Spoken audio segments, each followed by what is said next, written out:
함께 보실 말씀은 신약성경 마태복음 26장 36절부터 39절까지입니다. 성경 한 구절 읽고 초대교회사 공부 계속 이어서 하겠습니다. 마태복음 26장 36절부터 39절까지 신약성경 46페이지 전후를 보시면 되겠습니다. 함께 봉독합니다. 이에 예수께서 제자들과 함께 겟세마네라 하는 곳에 이르러 제자들에게 이르시되 내가 저기 가서 기도할 동안에 너희는 여기 앉아 있으라 하시고 베드로와 세베대의 두 아들을 데리고 가실새 고민하고 슬퍼하사 이에 말씀하시되 내 마음이 매우 고민하여 죽게 되었으니 너희는 여기 머물러 나와 함께 깨어 있으라 하시고 조금 나아가사 얼굴을 땅에 대시고 엎드려 기도하여 이르시되 내 아버지여 만일 할만하시거든 이 잔을 내게서 지나가게 하옵소서. 그러나 나의 원대로 마시옵고 아버지의 원대로 하옵소서 하시고. 아멘. 잘 오셨습니다. 오늘 읽었던 그 말씀은 예수님께서 십자가에 달려 돌아가시기 전에 겟세마네 동산에서 하나님 앞에 기도하는 그런 내용입니다. 한 번쯤은 들어봤을 텐데, 그런데 한 가지 희한한 게 있습니다. 예수님께서 이 땅에 오신 이유가 무엇인가 라고 할 때 예수님께서도 알고 계셨습니다. 그것은 다른 것이 아니라 하나님의 택하신 백성들의 죄를 사해 주시기 위해서 십자가에 달려 돌아가시기 위해서 이 땅에 오신 것입니다. 그런데 잡히시기 전날 밤에 예수님의 모습은 참으로 낯설게만 여깁니다.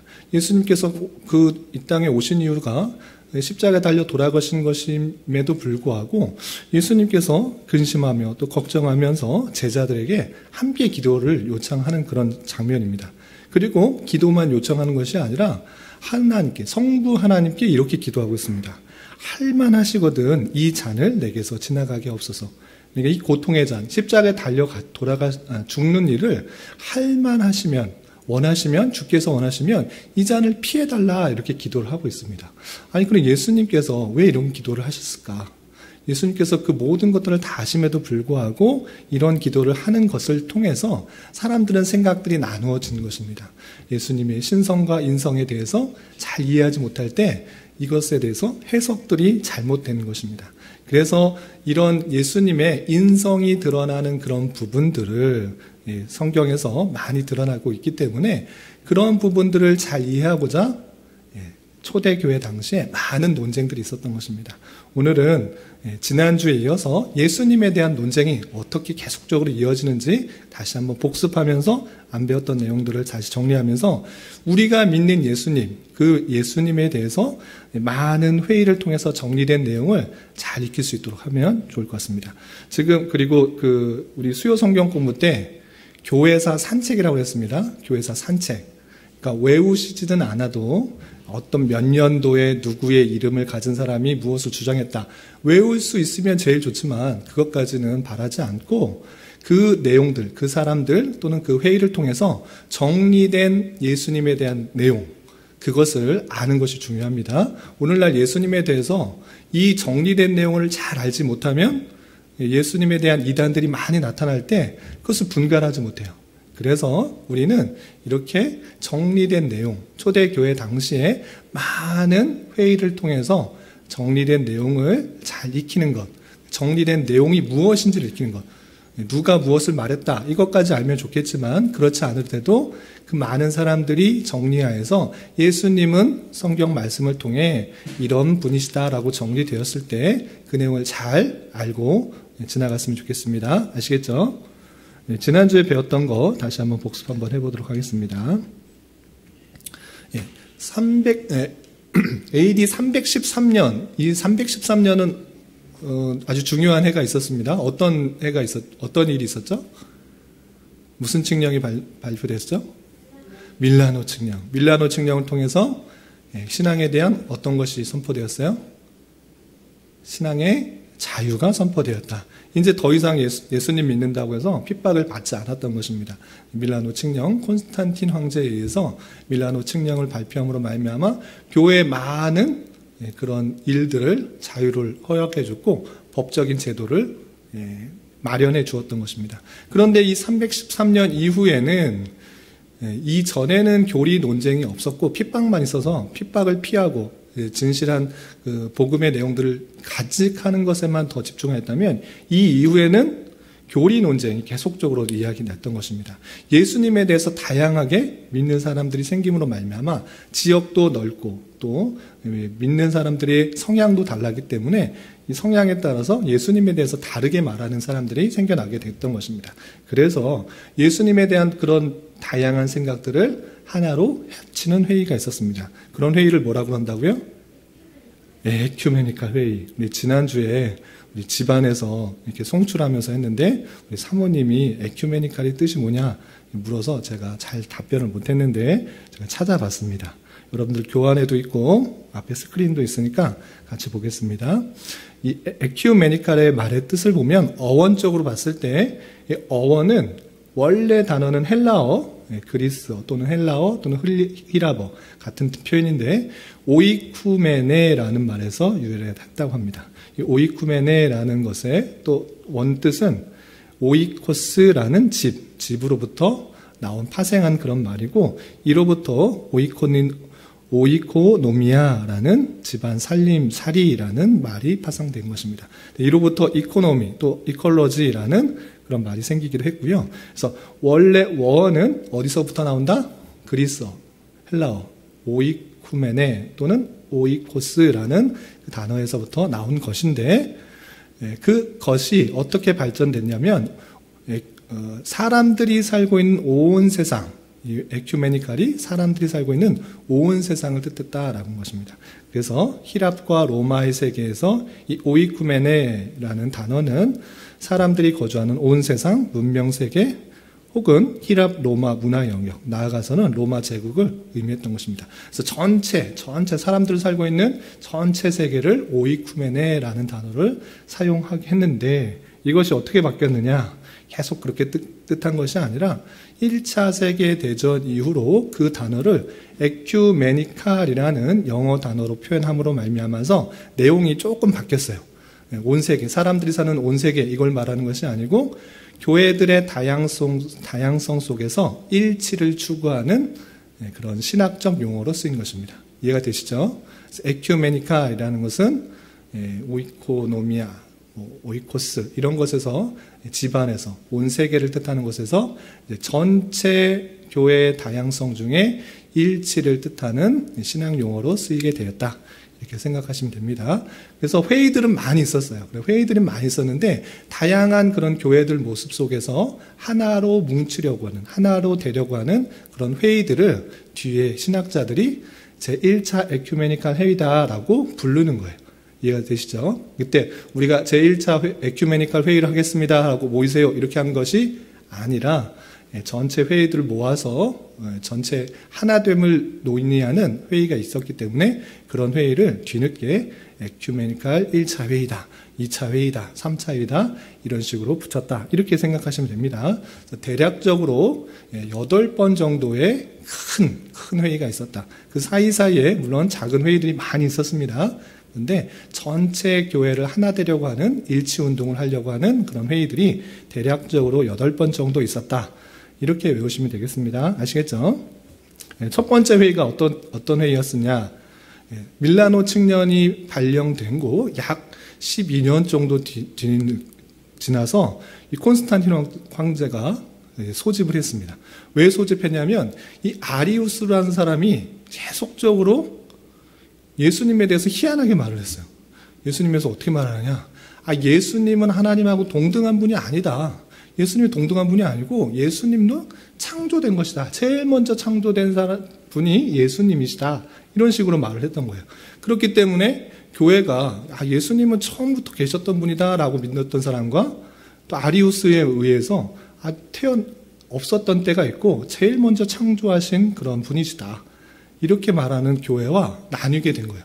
교회의 분열은 곧 무엇으로 이어지냐? 제국의 분열로 이어져요.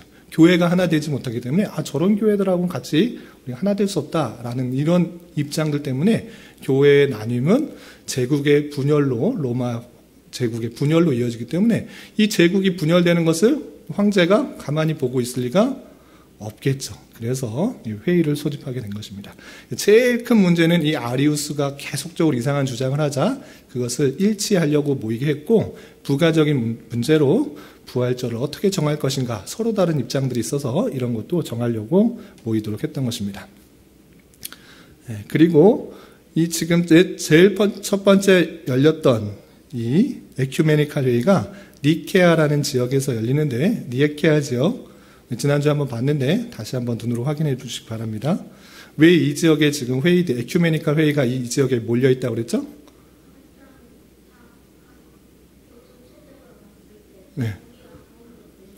네, 오기가 쉬워서. 가운데니까 로마에서도 오기가 쉽고, 또 아프리카에서도 오기가 쉽고, 또 예루살렘 지역에서도 오기가 쉽고, 중간 지역에서 회의가 열렸다라고 말씀드렸습니다.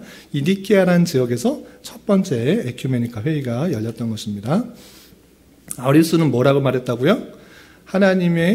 예수님께서는 안 계신 적이 있었다라고 말을 하는 거예요. 첫 번째 창조물이다, 이렇게 말한 거예요. 그런데 이 말이 맞아요, 틀려요? 성경에서 잘 읽어보면 그런 말이 아닌데, 그런 것이 아닌데, 아리우스가 계속적으로 이런 말을 하면서 교회를 분열시키자 전체 회의를 통해서 잘못된 것을 밝히려고 했던 것입니다.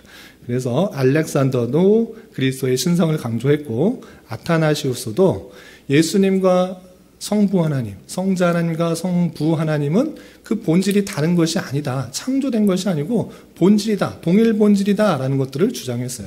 그리고 그 주장에 맞춰서 그 결과가 어떻게 됐죠? 본질이 다르다, 같다? 같다.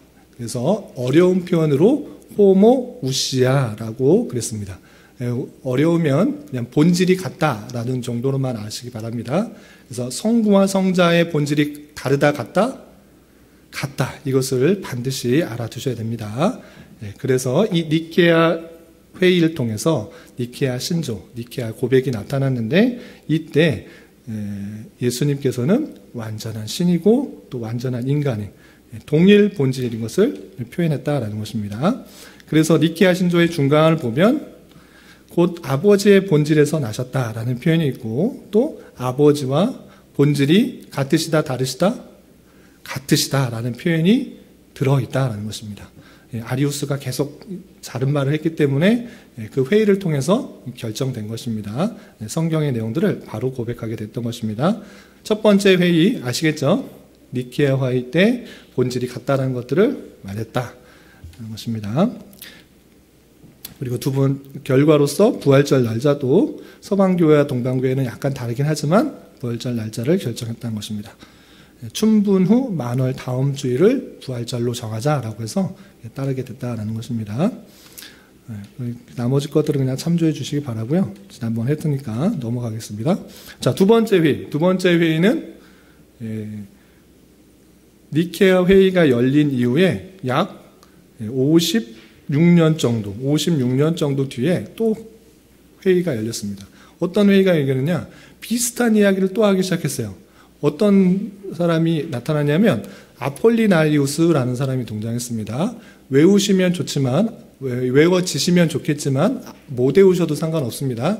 근데 그 사람이 말했던 주장만 알아두시면 돼요. 뭐라고 그랬냐면, 아폴리나리우스는 예수님은 몸은 사람이지만 그 영은 하나님이다, 이렇게 말했어요. 다시 한번, 예수님에 대해서 이상하게 말하는 사람, 정리가 안 되었을 때는 다양하게 표현할 수 있잖아요. 이 아폴리나리우스는 어떻게 말하느냐? 예수님은 우리의 사람같이 되어 있는데, 사람은 똑같이 사람이다. 몸, 육체는 사람이지만 그 영은 하나님이다, 이런 식으로 표현했어요. 그러니까 사람도 아니고 신도 아닌 약간 혼합적인 사람을 말했던 거예요. 이렇게 아폴리나리우스가 말을 하자, 성경이 정말 그러한가? 그런 것 같기도 하고 아닌 것 같기도 하고. 오늘 읽었던 그 표현에서도 예수님께서 십자가에 달려 돌아가시려고 할 때 그 육체적인 그 아픔들이 너무나 힘들 것 같아서 그것을 힘들어 하시는구나 라고 생각할 수 있단 말이에요. 이 아폴리나리우스가 그렇게 말했던 거예요. 육체는 사람이지만 그 영은 하나님이다. 이런 식으로 주장을 했습니다. 그런데 또 회의를 통해서 성경을 자꾸 찾아보니까 그 이야기가 맞다 틀리다? 틀리다. 그거 아니다. 본질이 예수 성부 하나님과 본질이 같고 또 그럼에도 불구하고 사람의 본질, 사람과 똑같은 사람하고 비슷한 예수님이 아니라 사람하고 똑같은 그런 본질을 갖고 계시다라고 말했어요. 그래서 신성도 있으시고 인성도 있으시다. 참 사람이시기도 하고 참 하나님이시기도 하다. 이렇게 양성이 분명하게 드러난다. 혼합되어 있는 것이 아니다라고 제2차 에큐메니칼 회의, 콘스탄티노플에서 모인 그 회의에서 결정된 것입니다. 그래서 콘스탄티노플에서 결정되었기 때문에 콘스탄티노플 신경이라고 또는 고백이라고도 할 수 있지만 그렇게 불리지 않고 어떻게 불렸을까요? 니케아 콘스탄티노플 신조라고 불렀어요. 왜 그랬을까요? 맞아요. 니케아 신조에다가 보강을 한 거예요. 니케아 신조에다가 그 부분을 더 구체적으로 표현해서 했기 때문에 니케아 콘스탄티노플 신조라고 이렇게 표현한 것입니다. 그래서 핵심적인 부분만 보겠습니다. 어떻게 되어 있냐면 빨간색 보시면 출생하셨지 만들어지지 않으셨고 아버지와 동등 본질이라는 그 니케아 신경의 내용들을 그대로 받으셨을 뿐만 아니라 조금 남색 부분을 보시면 참 하나님으로부터의 참 하나님이시다. 참 하나님의 그 신성을 잘 표현하고 있고요. 또 인성의 부분도 이렇게 표현되어 있습니다. 우리 인간과 우리 구원을 위하여 하늘에서 내려오시어 성령으로 말미암아 동정녀 마리아에게 성육하셨고 사람이 되시었습니다. 라는 그런 표현을 했습니다. 성경에 있는 단어들을 그대로 이용해서 성부 하나님과 동일 본질과 그 신성이 있으며 또 사람이 되신 그 인성의 모습들을 둘 다 이렇게 표현했던 것입니다. 그래서 신성과 인성, 양성을 갖고 있는 분이다라는 것들을 했던 것입니다. 이해가 되시나요? 우리 시온이 이해가 돼요? 시온이 이해돼요? 물어보세요. 잘 이해가 안 되면. 자, 세 번째 회의는 뭐냐면, 그렇다면 예수님께서 사람으로 오셨을 때 뵀을 때 혹시 신성으로 있는 것인가? 아니면 인성으로 썼는가? 나셨을 때 나셨을 때 하나님을 낳으셨는가? 그리스도를 낳으셨는가? 이런 이야기를 또 하기 시작했습니다. 네스토리우스는 어떻게 마리아가 하나님을 낳을 수 있느냐? 하나님 낳을 수 없다. 하나님을 낳으신 것이 아니고 그리스도를 낳으셨다라고 표현했어요. 무슨 소리, 같은 표현 아니냐라고 할 수 있는데 약간의 차이가 있습니다. 무슨 차이가 있냐면 신성과 인성을 갖고 계신 분을 낳으신 것이냐 아니면 인성을 갖고 계신 분만 낳으신 것이냐 이런 약간의 차이가 있는 거예요. 그래서 이 마리아의 탄생, 마리아가 출산한 것은 마리아는 하나님의 어머니가 아니라 그리스도, 인간의 어머니다라는 이야기를 네스토리우스가 말을 했어요. 얼핏 생각하면 맞는 표현 같아요. 그렇죠? 인간이니까 당연히 인간을 낳는 것이지 어떻게 하나님을 낳냐? 마리아가 어떻게 하나님의 어머니냐? 이렇게 표현할 수 있는데 성경을 잘 해석한 이야기가 아니라 그 이야기는 그 뱃속에 신성과 인성을 함께 갖고 있는 예수 그리스도를 인정하는 것이 아니에요. 쉬운 이해가 돼요? 마리아가 하나님의 어머니일까요? 아니면 그리스도의 어머니일까요? 시온이 생각에는 어때요? 같은 표현 아니에요? 이렇게 말할 수 있는데 그것 갖고도 논쟁이 됐어요. 뱃속에 있는 것이 신성과 인성을 갖고 같이 계시냐 아니면 인성만 있느냐 이런 것에 대한 논쟁이 또 있었던 것입니다. 그런데 회의 결과 어떻게 됐을까요? 하나님의 어머니. 마리아는 하나님의 어머니다라고 표현했어요. 그게 무슨 뜻이냐라고 할 때 뱃속에 있는 그 자체가 참 하나님과 참 사람과 같이 있는 그런 모습이다라는 것들을 결론 졌어요. 그래서 마리아가 하나님을 하나님의 어머니다라고 결론했어요. 어려운 편으로 테오토코스라는 표현이었어요. 테오는 데오스라는 하나님이라는 뜻이고 토코스는 출생이라는 뜻이에요. 그래서 하나님을 출생했다. 마리아는 하나님을 낳으신 것이다. 이렇게 결정이 됐어요. 그 뜻은 오해하기 참 쉽죠. 마리아가 하나님을 낳으셨대. 그럼 마리아가 더 높다라고 생각할 수 있는데 그것을 말하고자 하는 것이 아니라 그 신성과 인성을 함께 갖고 계시는 그 분의 출생을 말하는 거예요. 이해가 되시죠? 그런데 이것들을 잘못 이해해서 카톨릭은 뭐라고 한다?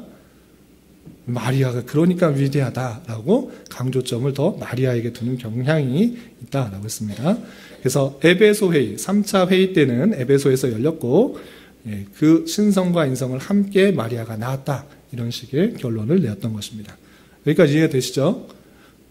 시온이 그 회의 이름은 몰라더라도 그 결정된 내용은 알아야 되는 것입니다. 알겠죠? 예수님께서 뱃속에 있을 때 인성만 있어요? 신성도 있어요?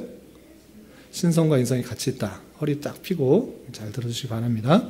이제 4차 회의. 이제 복잡한 것이 당연해요. 우리 시온이 머리가 복잡해진 거. 여러분들의 머리가 복잡해지는 게 당연합니다. 이때 사람들도 너무 복잡했어요. 아니 예수님이 도대체 어떤 분이시냐? 신성이 있다는 거냐? 인성이 있다라는 것이냐? 뱃속에 있을 때 인성이 있는 거냐? 신성이 있는 것이냐? 아니면 참전부터 신성이 있는 거냐? 인성이 있느냐? 많이 헷갈렸어요.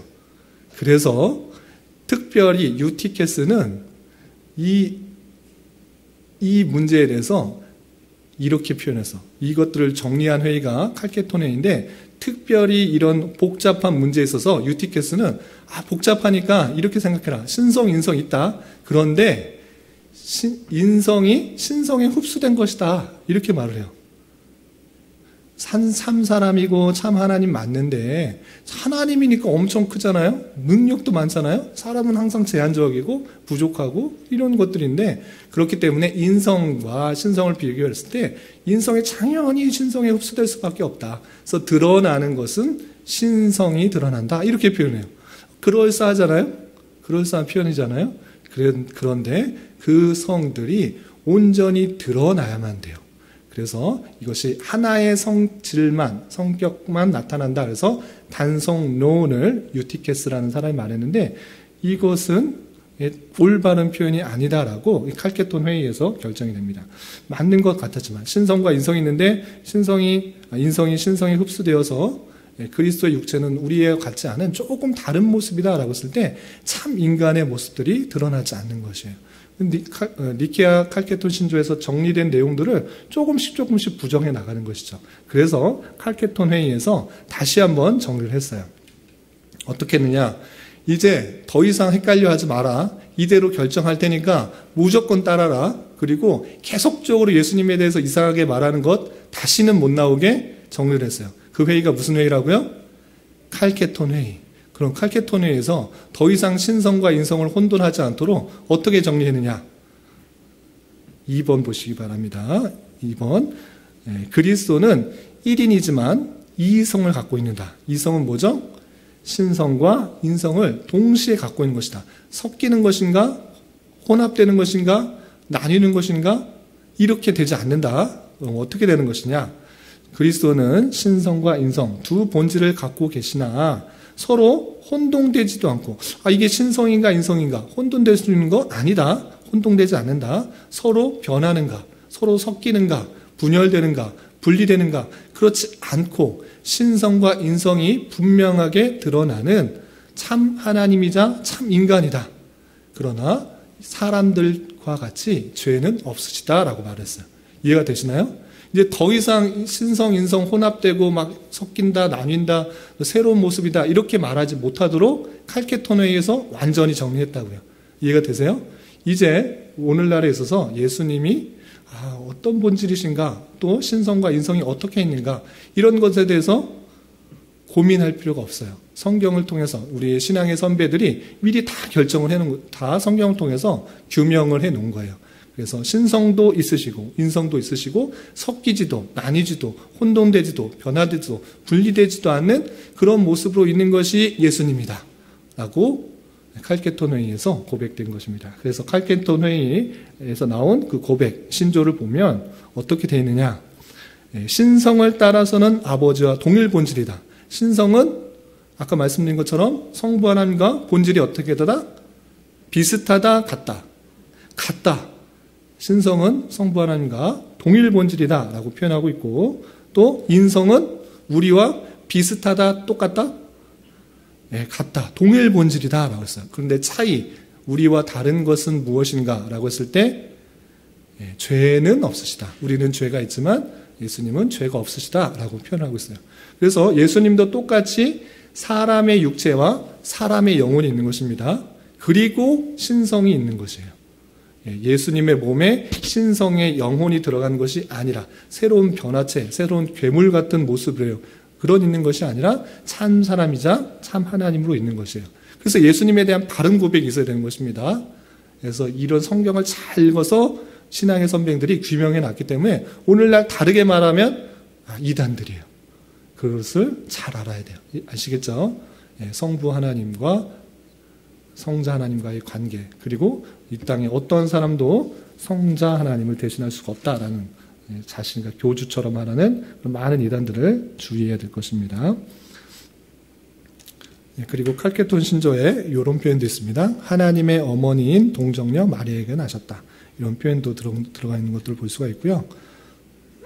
그리고 혼돈되지 않고, 더 이상 그런 말 하지도 못하도록 양성, 신성과 인성에 대해서 혼돈되지도 않고 변하지도 않고 나누어지지도 않고 분리되지 않음을 인정받으며 성품의 구별이 연합으로 인해 결코 없어지지 않고 오히려 각 성품 특성이 보존되고 하나의 인격과 하나의 실제로 작용한다라는 것입니다.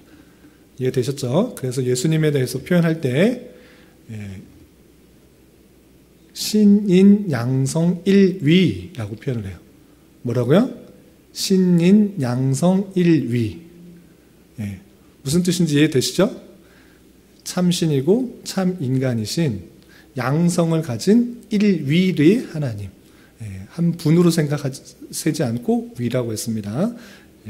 그렇게 표현한다. 신인 양성 일위. 이것이 예수님이다라는 예수님의 표현인 것입니다. 시온이 알겠어요? 졸려요? 네, 넘어가겠습니다.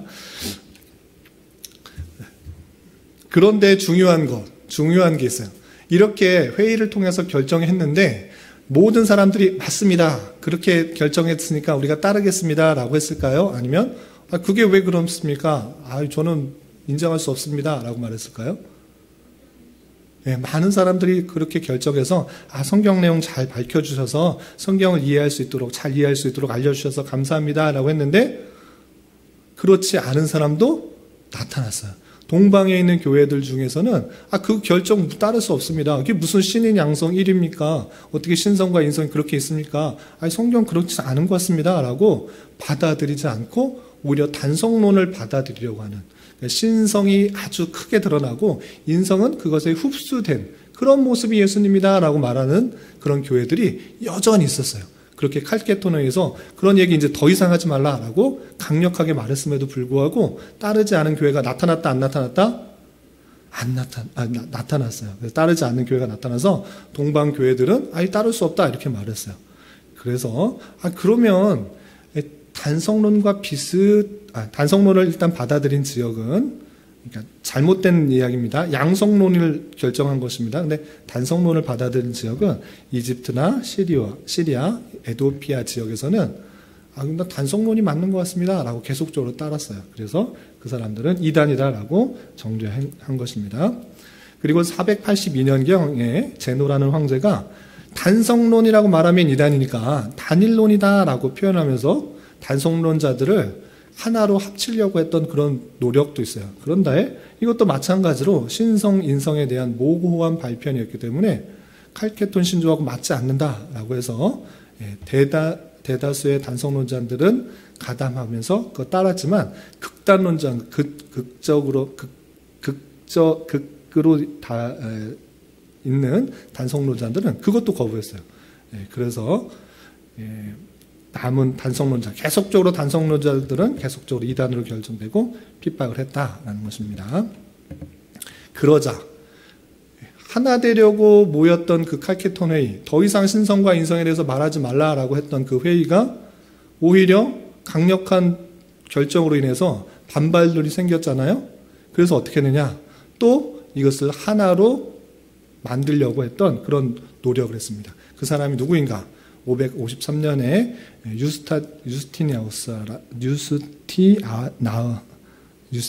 유스티안이라는 황제가 나타나서 또 하나 되려고 했습니다. 근데 유스티안 황제가 이 회의를 소집하기 전에 어떤 일을 했냐면 단성론을 받아들이지 않기 때문에 어떻게 했느냐? 그래서 칼케톤에 의해서 부정된 단성론은 그 뒤에도 로마 제국 전연에 침투해 있어가지고 지중해 연안의 옛 서방 제국령을 정복하고 통일 로마의 부흥을 도모하고 있었던 유스티니아누스에는 이 문제가 제국의 통치가 방해될 것으로 판단하고 단성론에 대한 이해를 보임으로써 문제를 해결을 도모했어요.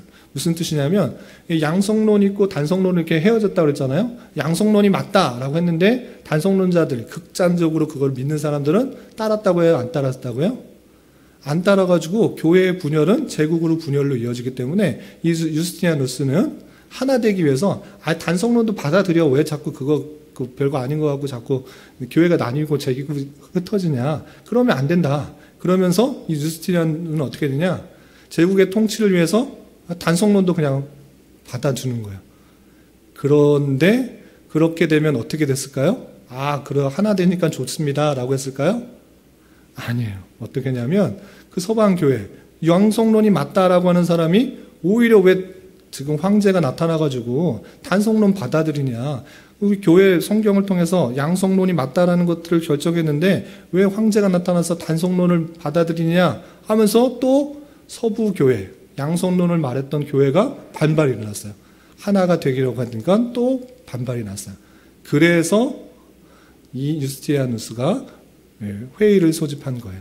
그래서 회의를 소집해서 단성론 다 받아들이는 거 아니다. 단성론 다 받아들이는 건 아니고 단성론을 말하고 있는 세 개의 저작품들을 배척하겠다라고 타협점을 보는 거예요. 그래서 유스티니아누스는 안디옥 학파와 연결된 세 개의 저작을 비난하고 배척하는 것으로 통해서 단성론을 다 받아들이는 거 아니고 단성론을 강조하고 있는 그 주장들을 난 배척한다라고 하면서 서부교회, 서방교회와 동방교회의 화합을 시도했던 것입니다. 그래서 그 회의를 통해서 복잡할 것 같으니까 넘어가도록 하겠습니다. 그 결과를 통해서 또 회의를 통해서 도출한 것은 무엇인가? 칼케톤 회의, 그거 정말 맞는 결정이었다. 양성론 맞는 것이다.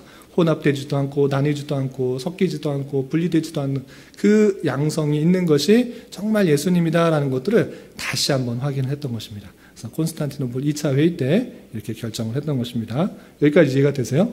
강하게 결정을 한 것에 의해서 비판들이 있고 이단들이 났고 하나 되기 위해서 했던 잘못들을 다시 한번 융합하기 위해서 회의를 또 한 번 했다. 그런데 그 내용은 새로운 것이 아니라 기존의 그 내용들, 칼케톤 공의에서 나왔던 신조들을 다시 확인하였던 것이고 그런 단성론들을 다시 한번 정죄하는 그런 결과를 낳았다라는 것입니다.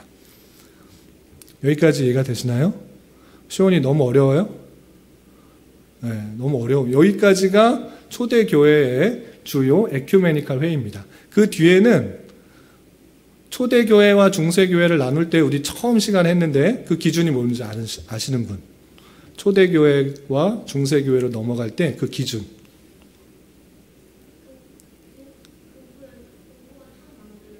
교구가 아니라 교황. 그레고리 1세라는 그 교황이 나타날 때부터 이제 중세시대로 넘어갔는데 혹시 그 해를 아세요? 그 몇 년 정도 됐는지 대략 549? 59? 대략 맞췄어요. 590년. 그레고리 황제가 나타나서 자기가 황제다 해서 중세시대로 변화된 것이 590년이에요. 그런데 지금 6차 회의는 지금 몇 년에 열렸어요? 680년. 그러니까 이때부터는 중세시대에 열렸던 에큐메니카 회의예요. 이해가 되세요? 그러니까 초대교회 때도 계속 회의가 열렸고 중세로 넘어가면서도 계속 회의가 열린 거예요. 이해가 되시죠? 그런데 여긴 중세 때니까 자세하게 안 하고 핵심적인 내용들만 하고 넘어가겠습니다. 너무 많으니까 그래서 중세로 이어지는 것. 중세 때는 뭐냐면 이제 교회 활동들이 더 커졌어요. 그러면서 오히려 계속적으로 부패와 타락, 잘못된 길로 나가는 그런 모습들이 드러나는 것이 중세다라고 했잖아요. 근데 그럴 때 어떤 회의들이 있었는지 간단하게만 보겠습니다. 중세교회 할 때 또 살펴보겠습니다.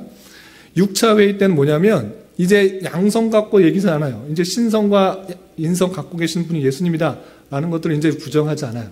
근데 어떤 이야기가 또 나타나느냐?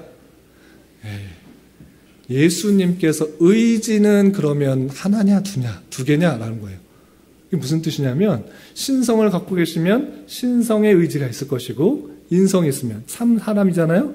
그러면 사람의 의지도 있을 것이잖아요.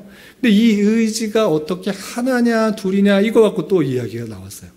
이해가 되세요? 본질은 신성도 있고 인성도 있는 양성을 갖고 계시는 1위의 예수님이십니다. 그런데 의지는 어떻게 되냐?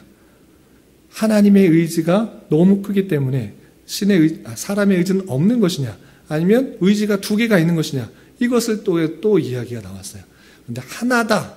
신의 의지, 사람의 의지 이것은 변할 수가 없다. 예수님을 그렇게 다른 의지를 갖고 있을 수가 없다. 하나다라는 사람이 단의론이에요. 이해가 되세요? 그 의지가 항상 같이 된다라고 말하는 사람이 단의론인데 이 단의론이 맞을까요? 틀릴까요? 단의론을 말하는 많은 사람들이 있었는데 오늘 읽은 것처럼 예수님께서 십자가에 달려 돌아가실 때 인성을 갖고 계시기 때문에 그 십자가의 죽음에 대해서 인성을 갖고 있는 사람으로서는 두려웠던 거예요.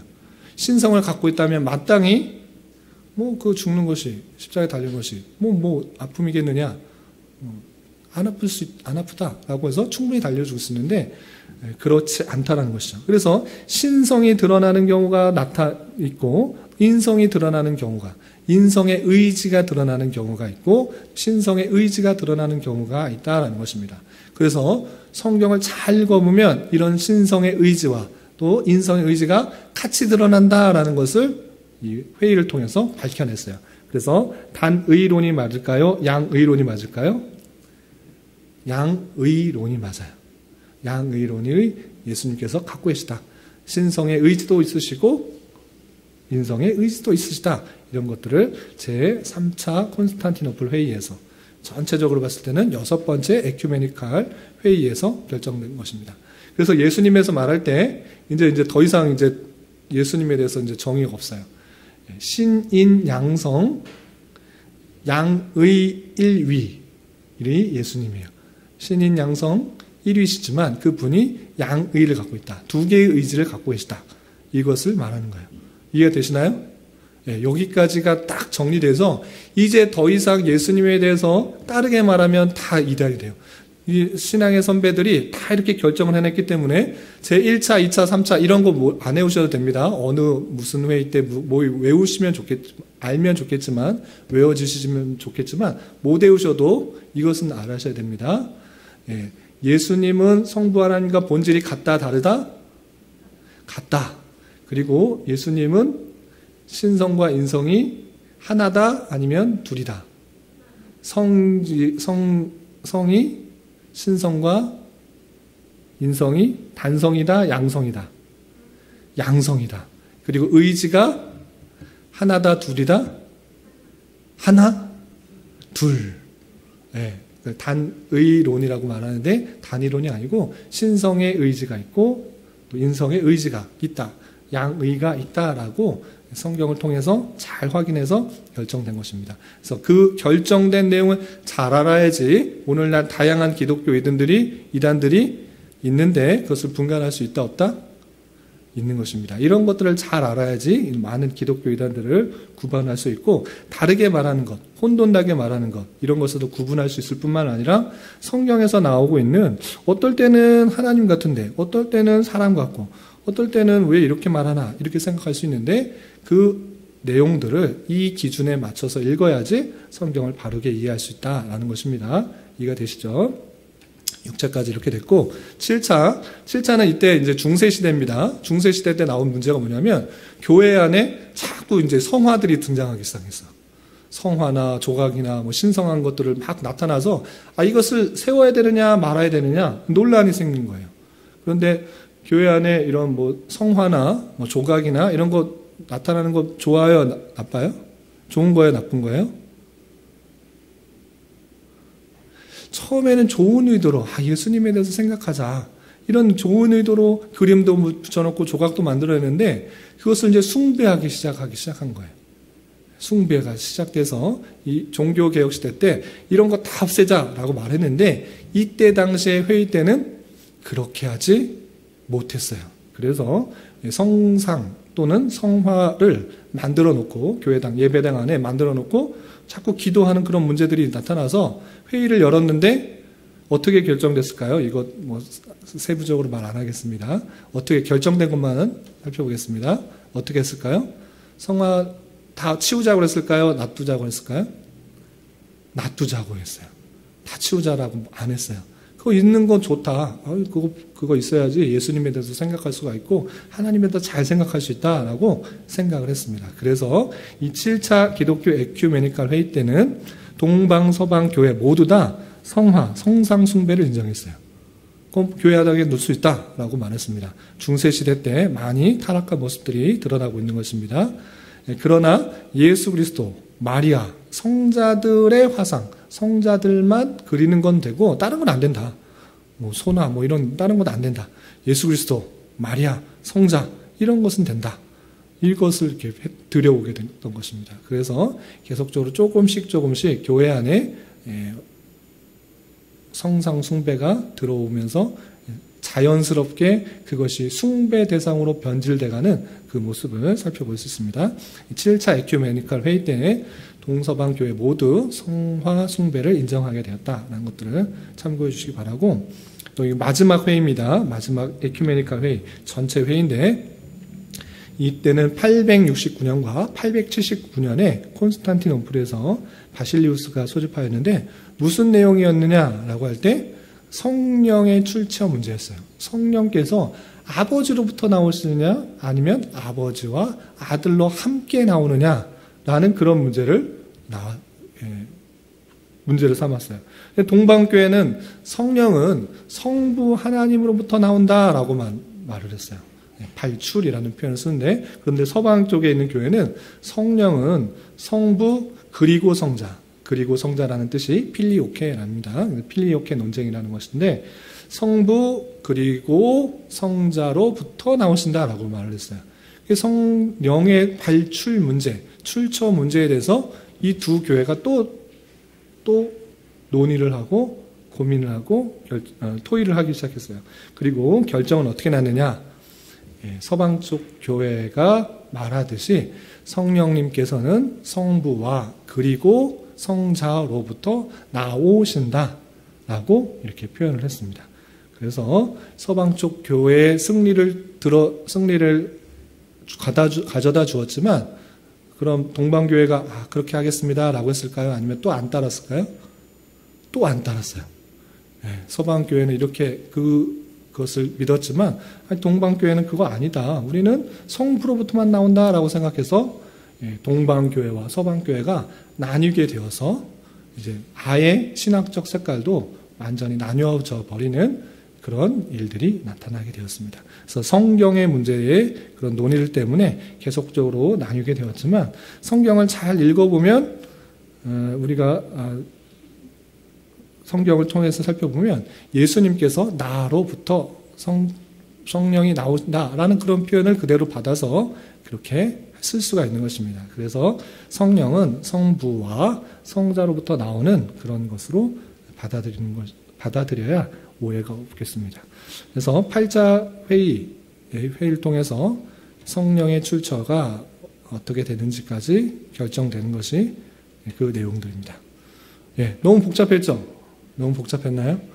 너무 복잡했는데 다시 한번 핵심적인 내용들만, 여러 회의가 있었지만 예수님에 대해서 그걸 결정한 것입니다. 초대교회 때는 예수님에 대해서 그것을 아는 것이 중요했습니다. 오늘날 같이 정리된 세상에서는 정리된 내용들, 그런 결과들만 읽으면 알겠지만 이때 당시에 대해서는 예수님에 대한 그런 고민이 있었던 거예요. 성경을 읽어서도 자신의 생각과 자신의 뜻, 그리고 내가 이해하는 방대로 성경을 읽어가면서 다른 주장을 하는 그런 무리들이 많이 있었어요. 그런데 이렇게 분리가 되는 방식으로 내 마음대로 성경을 읽어가는 것이 아니라 많은 회의를 통해서 또 많은 그런 결정들을 통해서 성경의 내용들을 잘 정리했기 때문에 그 정리된 내용을 바탕으로 해서 예수님을 잘 아는 것이 중요합니다. 다시 한번 정리하지만 성자 하나님은 성부 하나님과 동일 본질이시다. 비슷한 본질이 아니고 처음부터 끝까지 함께 계시는 동일 본질이시고, 또 그 성자 하나님은 그 신성에 있어서는 성부 하나님과 동일하고, 인성에 있어서는 누구와 동일하다? 사람과 동일하다. 단 죄는 없으시다. 그리고 신성과 인성이 분리되지도 않으시고 섞이지도 않으시고 혼합되지도 않으시고 혼돈되지 않으시는 완전한 사람과 완전의 신의 양성을 갖고 계시는 분이시다. 그리고 그 의지는 신성의 의지도 있으시며 또 인성의 의지, 양의 두 개의 의지를 갖고 계시는 분이시다. 이렇게 정리가 된 내용으로 아시면 되겠습니다. 이해가 되시나요? 많은 사람들이 나오고 많은 장소와 회의와 논쟁들이 나오는데 다 아시면 좋겠지만 그냥 정리된 내용을 잘 아시면 되겠습니다.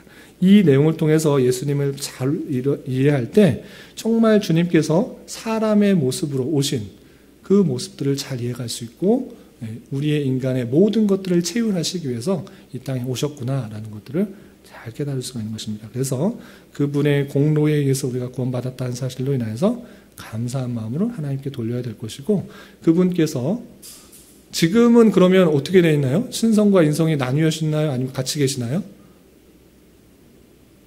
이것도 응용인데 여기는 그냥 회의된 것이고, 예수님께서 부활 승천하셨잖아요? 그러면 어떻게 된 거예요? 지금 우리와 함께 계시는 거예요? 안 계시는 거예요? 잘 모르겠죠. 인성은 승천하시고 하늘로 올라가셨고, 신성은 장소의 제한을 받는다 안 받는다? 안 받으시기 때문에 그 신성은 우리와 같이 함께 있는 거예요. 아시겠죠? 네, 그렇게 이해하시면 되겠습니다. 혹시 또 여기까지 했는데 혹시 궁금하신 거나 정리될 내용들이 있으시면 질문하시고, 없으시면 여기까지 하도록 하겠습니다.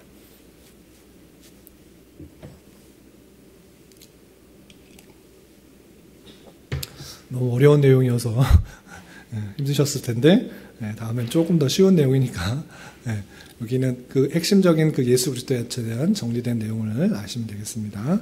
그럼 기도하고 마치겠습니다.